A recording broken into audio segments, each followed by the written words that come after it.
Hello mga kalisan, ayan o, kinulong natin si Orangey. Ayan siya guys. Umaali-aligid siya kasi dito. Hinahanap ko talaga yung anak niya kaso nga wala. So tinignan ko dito kung mag-aaway sila.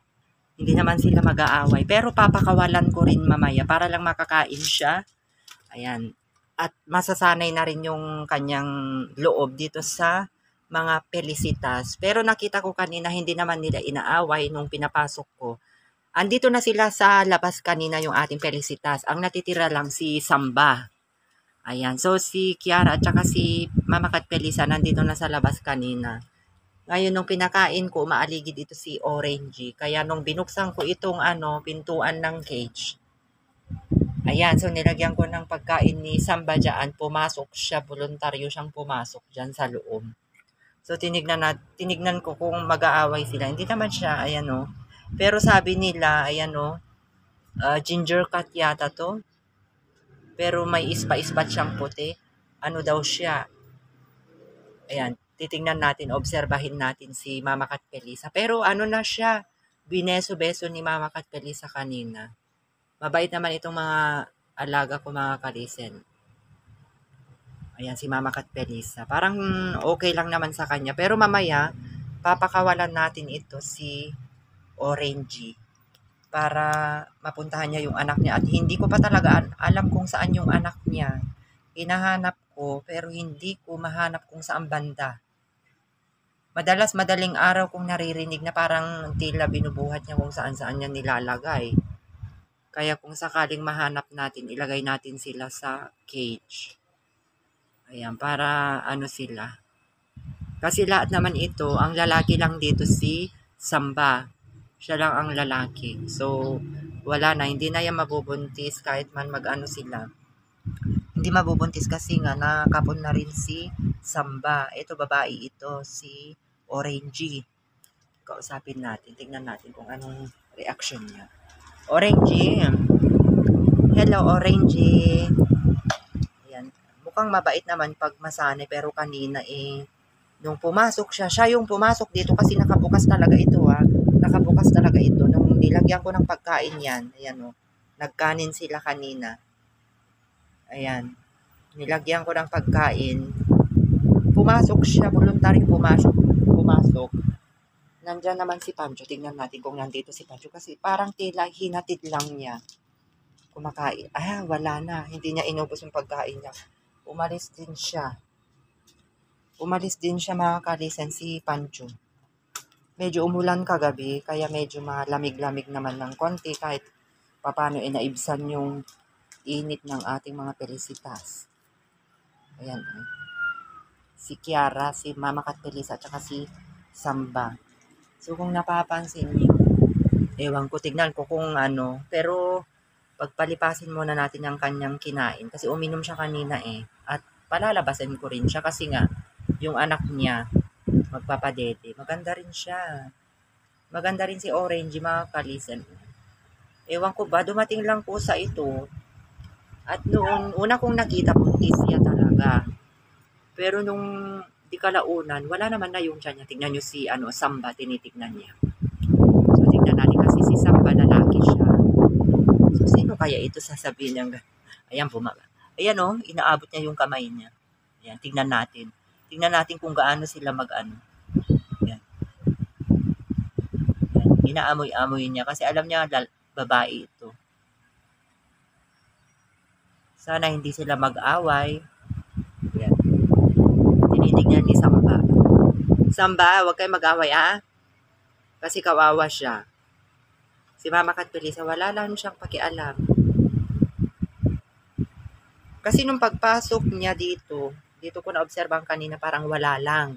Nagbeso pa nga sila ni Kiara. Kaya kampante naman ako na hindi sila magbardagulan dito sa loob ng cage. So tignan lang natin kung ano yung magiging reaction niya. Ayan inaano ni Samba, inaamoy-amoy niya. Samba, wag mong anuhin nakikain lang siya. Ayan parang nagagalit siya. Wag kang kasi bisita ka dyan. Mamaya lalabas ka rin kasi ayan, nagtitinginan sila ni Mama Kat Pelisa. Sa tingin nyo mga kalis, mag-aaway kaya sila dito?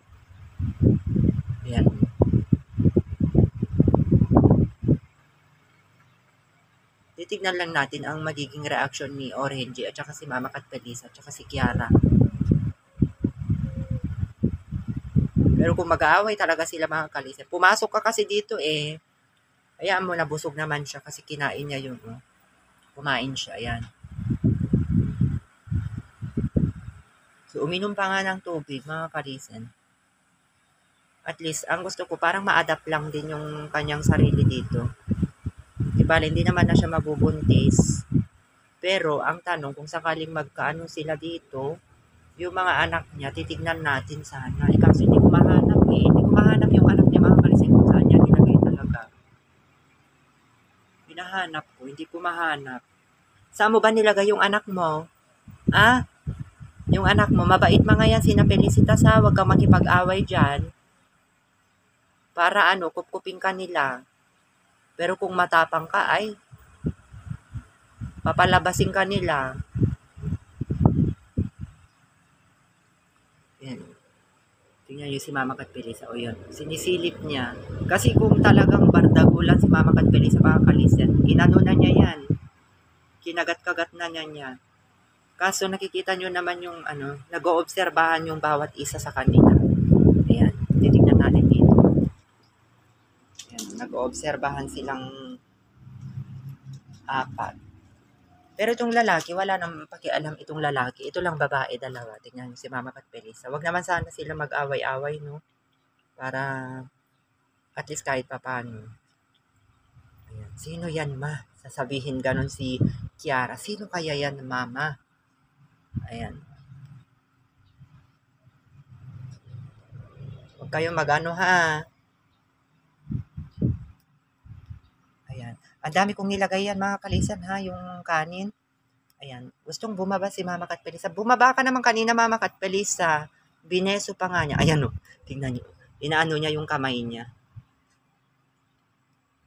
Inaano niya yung kamay niya, mga kalisan. So, makikita natin dyan na parang, syempre, nagkakailangan muna sila. Pero papalabasin natin ito kasi nga, yung anak niya, papadedehin niya. Para, yun, kaya ko lang nilak ito. Kasi, naka-open ito kanina. Dalawa silang nakalabas, si Mama Kat Pelisa at saka si Kiara. Pinalabas nila dito kanina.